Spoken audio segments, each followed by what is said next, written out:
దేవుని నామమునకు మహిమ కలుగునుగాక. ప్రభునందు ప్రియులరా, మన ప్రభువు రక్షకుడునైన క్రీస్తు యేసు పరిశుద్ధ నామంలో మీ అందరికీ శుభములు. 12వ తేదీ మార్చి మాసము 2025 సంవత్సరం.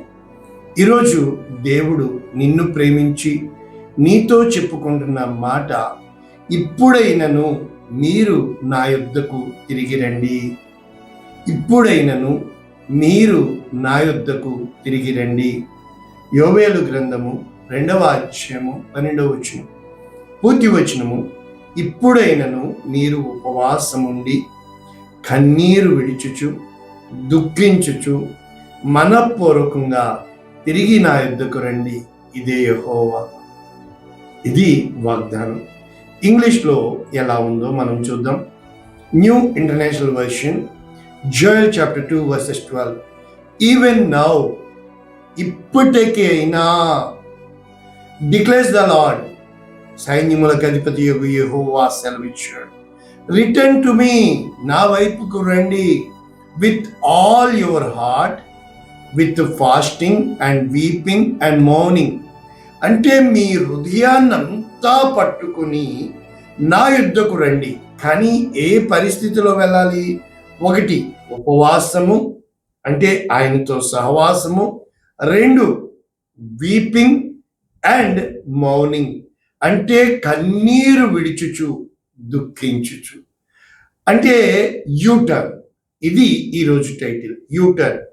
చాలాసార్లు ఈ కువైట్ రోడ్లో వెళ్తూ ఆ జిపిఎస్, జియోగ్రాఫికల్ పొజిషన్ సెన్సార్ పెట్టుకున్నప్పటికీ ఎలా వెళ్తున్నామో మనకి తెలియక ముందుకు వెళ్ళిపోతాం. కానీ యూటర్న్ కోసం ఎదురు చూస్తూ ఉంటాం, తిరిగి వెనక్కి దారిలో పడ్డానికి. నాకు ఎవ్వరు పరిచయమైనా నేను చెప్పేది, యూటర్న్ తిరగలవా అంటే, జీవితంలో ఎంతవరకు వెళ్ళిపోయావు, నీ వయసు ఎంత అన్నది అనవసరం. ఇప్పటికైనా ఒక్కసారి వెనక్కి తిరిగి చూడగలవా? నీ దేవుడు అక్కడే, నీవు పడిపోయిన చోటనే ఆయన నిన్ను లేవనెత్తడానికి సిద్ధముగా ఉన్నాడు. యేసు ప్రభు వారు చెప్పింది ఒక్క మాట, ప్రయాసపడి భారము మోసుకుంటున్న సమస్త జనులరా నా యొద్దకు రండి, నేను మీకు విశ్రాంతినిస్తాను. ఈ యోవేలు గ్రంథము ఎంత ప్రాముఖ్యమైనదైతే, మొదటి అధ్యాయం అంతా ఏ విధముగా పంటలు, ఆ పసరు పురుగులు, మిడతలు, గొంగలి పురుగులు ఇవన్నీ తినివేసి ఉన్నాయో, నా యొద్దకు రండి అంటే, మనము లోకమును మన యొక్క కోరికల్లో చూస్తున్నాము, మన యొక్క స్టాండర్డ్లో చూస్తున్నాము, ధనములో చూస్తున్నాము, జనములో చూస్తున్నాము, ఘనములో చూస్తున్నాము, కానీ హృదయంలో చూసుకోలేకపోతున్నామే. నీ హృదయం అంతా వేదనే మిగిలింది, నీ హృదయం అంతా కన్నీరే మిగిలింది.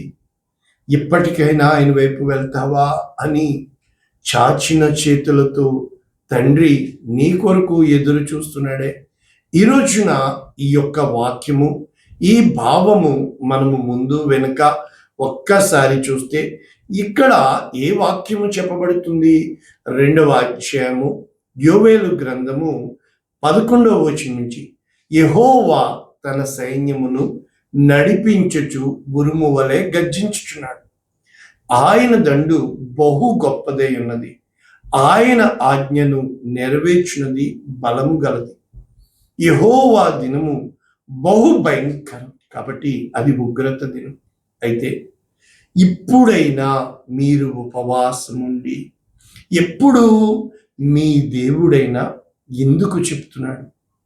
యెహోవా కరుణ వాత్సల్యము గలవాడు, శాంతమూర్తి, అత్యంత కృపగలవాడునై ఉండి. యోనా అంటాడుగా, నువ్వు గొప్ప దేవుడువు, నువ్వు మంచివాడువు, కీడు చేయవు, మేలే చేస్తావనే కదా నిన్ను రాలా. ఆ నినివే పట్టణం నాశనం అయిపోతుందని ప్రకటించమంటాడు. వారందరూ మారారు. మోషే ఎదుట తన మంచితనం చూపిస్తాడు. దీర్ఘశాంతము గల దేవుడు, అత్యంత కృపగలిగిన దేవుడు, 1000 మందికి ఆశీర్వాదం ఇచ్చు దేవుడు. మరి తాను చేయనుద్దేశించిన కీడు చేయక పశ్చాత్తాపడును కనుక వస్త్రములు కాక హృదయములను చింపుకొని, ఒకవేళ ఆయన మనస్సు త్రిప్పుకొని పశ్చాత్తాపడి కనుక, ఎప్పుడైతే ఉపవాస దినము చేస్తున్న నీవు దయచేసి నా అప్పుల సమస్య అని చెప్పమాక, వాళ్ళు వీళ్ళు నిందించారని చెప్పమాక, ఇవన్నీ దేవునికి సాధ్యం. దేవా, నిన్ను వదిలి నేను ఉండలేనయ్యా, నువ్వు నాకు కావాలయ్యా, ఎలా వెతకమంటావయ్యా, ఎక్కడ దొరుకుతావయ్యా. అందుకనే కీర్తన 90 మోషే రాశాడు, నరుని ఆయుష్కాలము 70 సంవత్సరాలు, అధిక బలం ఉంటే 80. ఈరోజు నీ వయసు ఎంతో నాకు తెలీదు, నాకు 55 కంప్లీట్ అయినాయి. దేవుడు నన్ను పదే పదే అడుగుతాడు, చాలిస్తావా? నీ యొక్క రేస్ అంటే పరుగు పందెం, గ్రేస్ అంటే కృప, నా కృప నీకు చాలును. అంటే దేవునికి అసాధ్యమైనది ఏదీ లేదు. ఆయన దగ్గర ఉండి, ఎగ్జాంపుల్కి బాగా చదువుతూ ఫస్ట్ ర్యాంక్ తెచ్చుకున్నవాడు అల్లరి చేస్తే ఎవరన్నా ఏమని అంటారా? ఇంట్లో అయినా అంటారా? ఎందుకు? వాడు ఫస్ట్ ర్యాంకర్, తన పని తాను చేసేసుకుంటున్నాడు. ఏ రోజునైతే ఇక్కడ మోషే రాస్తూ, తరతరముల నుండి మా నివాస స్థలము నీవే, పర్వతములు పుట్టక మునుపు భూమిని లోకమును నీవు పుట్టింపక మునుపు యుగ యుగములు నీవే దేవుడు, కానీ నీవు మనుష్యులను మంటికి మార్చుచున్నావు, నరులారా తిరిగి రండని నీవు సెలవిచ్చుచున్నావు. అంటే బైబిల్ మొత్తము ఆది కాండము నుంచి ప్రకటన వరకు ఏ రోజునైతే ఆదాము తప్పిపోయాడో, పాపము దేవునికి దూరం చేసిందో, దేవుడు అక్కడే ఉన్నాడు, ఎదురు చూస్తూనే ఉన్నాడు. నా వైపు చూస్తాడా, నా దగ్గరికి వస్తాడా, నిజముగా నన్ను, అంటే లోకంలో ఉన్నదేంది, మీకు మంచి చెడు తెలిసిన వారే దేవతల వలె ఉంటారు, దేవుడే మీరు అయిపోతారన్నారు. నిజంగా జీవుడు దేవుడు అయిపోతారని చెప్తున్నాడు. అదేంటి? మన ఆత్మ దేవుడు ఎలాగైపోతాడు? ఆత్మ దయచేసిన వాని యొద్దకు వెళ్ళిపోతుంది. మరి ఈరోజు ఆత్మ పరిచర్య నేను చేస్తున్నాను, ఎన్నోసార్లు ఆత్మ దుఃఖించడం నేను చూశాను, ఆత్మని ఆర్పేయడం నేను చూశాను, ఆత్మ మన చుట్టూ తిరగడం నేను చూశాను. ఏ రోజునైతే ప్రభునందు ప్రేర ఆత్మీయ అనుభవంలో నువ్వు ఎదగాలనుకుంటావో, శరీర అనుభవంలో నువ్వు తగ్గించుకుంటూ ఉండాలి. ఇర్మియా గ్రంథం 15వ అధ్యాయం గొప్ప కంప్లైంట్స్ చెప్తా ఉంటాడు. 15 నుంచి ఇర్మియా ప్రార్థిస్తూ ఉంటాడు. అయితే 19వ వచనంలో దేవుడు ఏమని చెప్తున్నాడంటే, నీవు నా తట్టు తిరిగిన ఎడలా నీవు నా సన్నిధిని నిలుచున్నట్లు నేను నిన్ను తిరిగి రప్పిస్తాను. నీవు నా వైపు చూడు, మనిషి ముఖాన్ని లక్ష్య పెట్టకండి. 3 పాయింట్లు నీ జీవితంలో నీవు సక్సెస్ అవ్వాలి అంటే, మొట్టమొదట ప్రతిదీ ఎదుటివాడికి పెట్టు, ప్రతి విషయంలో ఎదుటివాడిని ముందు పెట్టు. రెండవది, దేవుని ఘనపరచు, ప్రతి విషయంలో దేవుని ఘనపరచు. మూడవది, ఏ రోజు మనిషి ముఖాన్ని లక్ష్య పెట్టద్దు. ఎప్పుడైతే నీవు దేవుణ్ణి మొట్టమొదట పెడతావో, ఎప్పుడైతే నీవు ఎదుటివాడిని ముందు పెడతావో, అప్పుడు ఏ దేవుడైతే నిన్ను ప్రేమిస్తున్నాడో 2 ఆజ్ఞలు, నీ దేవుడైన యెహోవాను నీ పూర్ణ ఆత్మతోను, నీ పూర్ణ హృదయంతోను, నీ పూర్ణ మనస్సుతోను సేవించవలను. ఇంకా పూర్ణ బలము అన్నీ ఉంటాయి. అయితే 2వ ఆజ్ఞ, నిన్ను వలె నీ పొరుగు వానిని ప్రేమించు. ఎప్పుడైతే, ఇది చాలా కష్టం, నీవు కంట్రోల్ చేసుకుంటూ ఉండాలి. పట్టణమును పట్టుకును యోధుని కంటే తన మనస్సును కంట్రోల్ చేసుకునేవాడే గొప్పవాడు. 100 మందిని కొట్టావనుకోండి, వీరుడివి అంటారు. ఒక్కడికి ప్రాణం పోసావనుకోండి, దేవుడివి అంటారు. 100 మందిని చీల్చి చెండాడేసి తిట్టేయచ్చు. అయితే ఒక్క క్షణము నువ్వు ఓర్చుకుంటే పరలోక రాజ్యమును నువ్వు కూర్చుకోగలుగుతావు. అంటే ఏవి నీచములో, ఏవి ఘనములో నీవు గుర్తుపట్టి, you have to acknowledge, you have to go through, you have to have the experienced knowledge. వాక్య అనుభవము, అనుభవ జ్ఞానము మెచ్యూరిటీ లెవెల్స్ నీలో ఉండాలి. వారు నీ తట్టునకు తిరగవలను, కానీ నీవు వారి తట్టునకు తిరగకూడదు. అప్పుడు ఎప్పుడైతే నీవు దేవుని దగ్గరికి వస్తావో, ఈ ప్రజలు పడగొట్టచాలని అంటే దేవుడు నీ చుట్టూ ప్రకారంగా ఉంటాడు. దేవుడు నీ చుట్టూ కంచె వేస్తాడు. దేవుడు నిన్ను కాచువాడు కునుకుడు, ఇశ్రాయేలును కాచువాడు కునుకుడు నిద్రపోరు. భూమి ఆకాశం గతించిన కానీ ఆయన వాక్యములు ఎన్నడూ గతించవు. ఈ రోజుకి కూడా ఆ వాగ్దానాలు ఉన్నాయి. దేవుని దగ్గరను ఉంటే కోడి తన రెక్కల కింద భద్రపరిచినట్లు నిన్ను భద్రపరుస్తాడు. నన్ను భద్రపరిచిన దేవుడు, నన్ను పోషించిన దేవుడు, నా చెయ్యి పట్టుకున్న దేవుడు ప్రభునందు ప్రియులారా. ఎప్పుడైతే దేవుని కోసం ఉంటావో, దుష్టుల చేతిలో నుండి నిన్ను విడిపించి బలాత్కారుల చేతిలో నుండి నిన్ను విమోచిస్తాడు. దుష్టుడు, శత్రువు మనుషులు కారు, దుష్టుడు దురాత్మ. శత్రువు బలమంతటి మీద నీకు అధికారము. ఎప్పుడైతే శత్రువు పన్నాగం నువ్వు ఎరుగుతావో, ఆడు నిన్ను రెచ్చగొడతాడు, నిందిస్తాడు, నీచపు చూపు చూస్తారు, తృణీకరింపబడిన వాడుగా అయిపోతావు. చాలా కష్టం అవుతుంది ఆ జీవితం. అయితే ఇర్మియా గ్రంథము 29వ అధ్యాయము 10వ వచనంలో కొంతకాలము దేవుడు పాడుపడడానికి అంగీకరిస్తాడు. కాదు సుమా, నీవు చెడిపోవాలని కాదు సుమా, ఆ సమయంలో నీవు ఏమి చేస్తావు?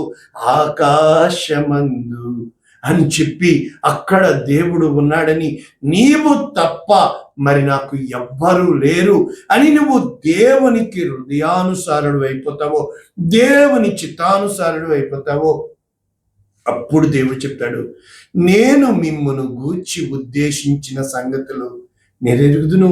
I know that plans I have for you. రాబోవు so the time is coming for you. You are going to grow like anything.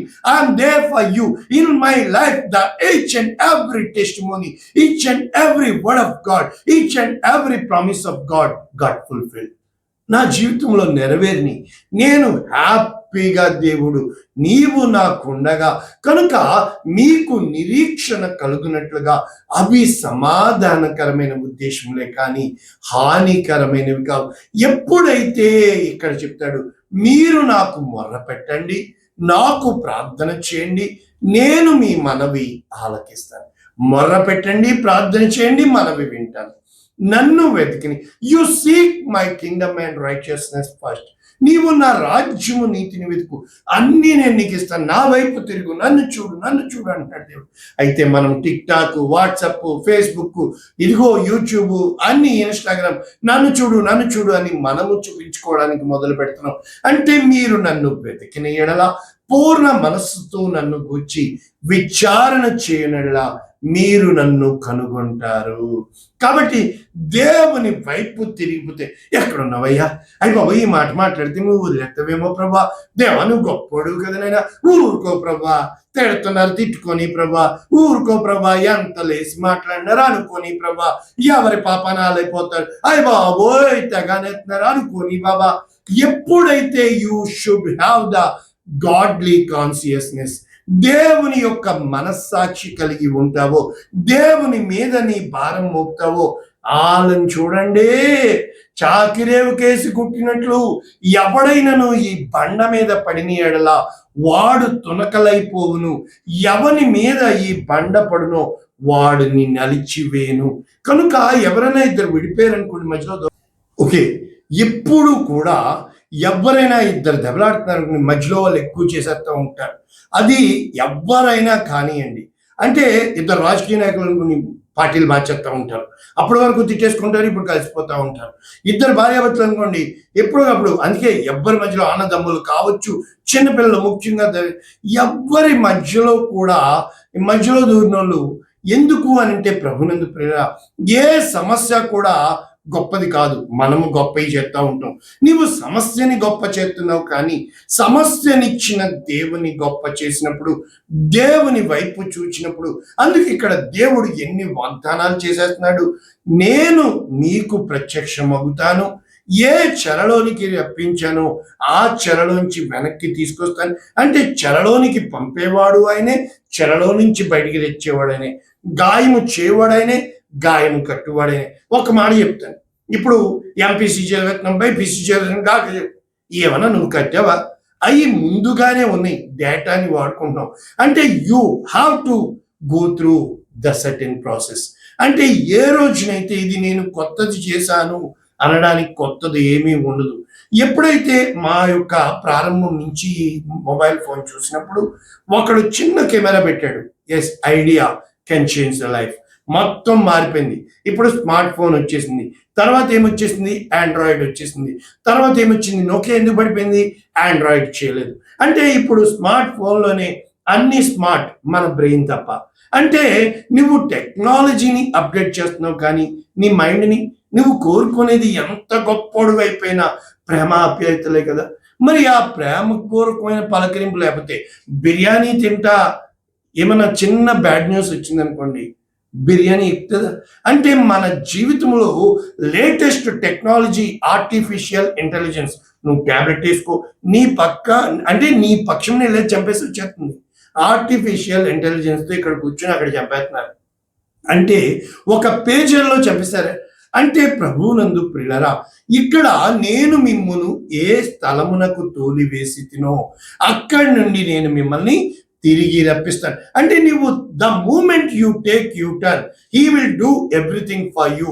అంటే ఇక్కడ యెషయా గ్రంథము 55వ అధ్యాయం ఏమని చెప్తుంటే, నా యుద్ధకు రండి, నా యుద్ధకు రండి, నేను మీకు చేస్తానని 6వ వచనం నుంచి ఏమన్నా, మీకు దొరుకు కాలము.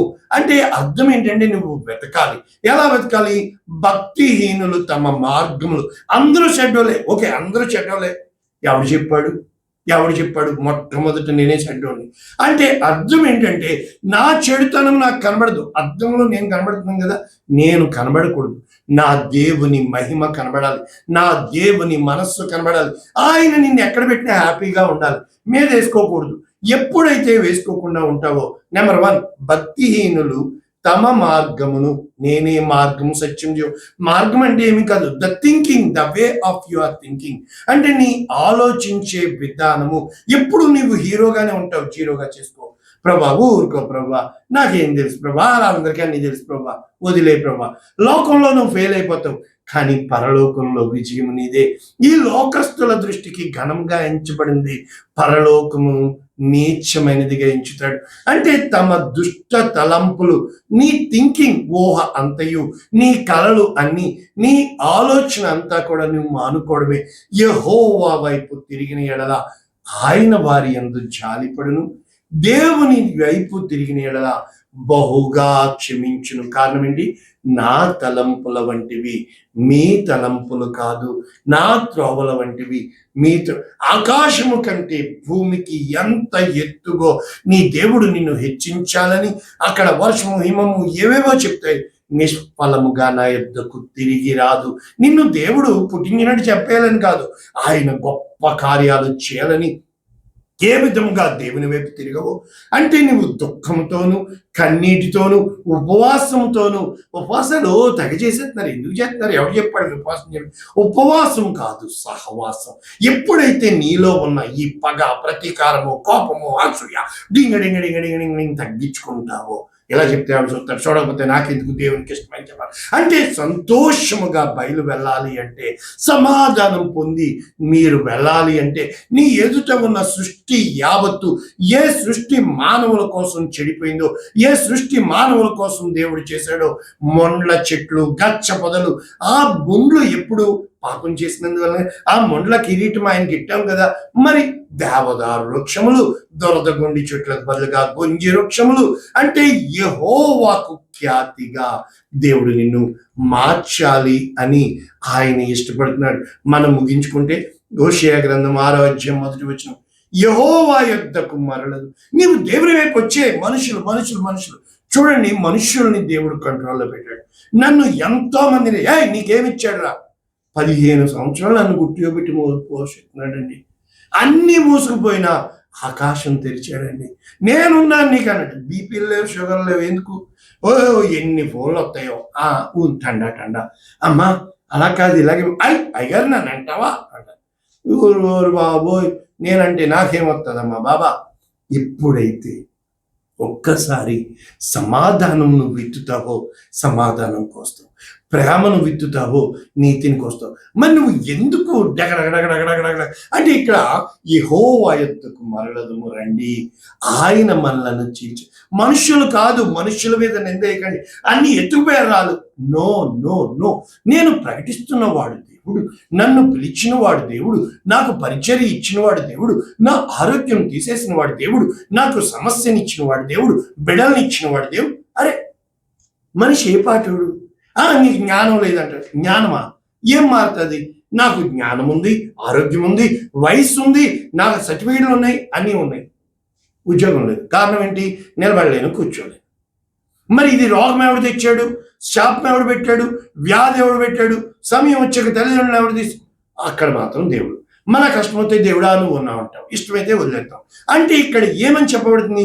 మనలను చీల్చి వేసెను, ఆయన మనలను స్వస్థపరచును, ఆయన మనలను కొట్టెను, ఆయన మనలను బాగుంచు. చూసా, ఆయన చీల్చేవాడు ఆయనే, గాయం చేసేవాడు ఆయనే. ఒప్పుకోవడం కానీ తప్పుకోవడానికి ఇష్టపడం. కనుక ఎప్పుడైతే 2 దినములు అయిన తర్వాత ఆయన మనలను బ్రతికించును, మనము ఆయన సముఖమందు బ్రతుకున్నట్లు 3వ దినమున ఆయన మనలను స్థిరపరచును. కనుక నీవు పడిపోయినప్పుడు యెహోవాను గూర్చిన జ్ఞానము సంపాదించుకుందము రండి. యెహోవాను గూర్చిన జ్ఞానము సంపాదించుకున్నటకు ఆయనను అనుసరించుదము రండి. ఉదయము తప్పక వచ్చు రీతిని ఆయన ఉదయించును, వర్షము వలె ఆయన మన యొద్దకు వచ్చును.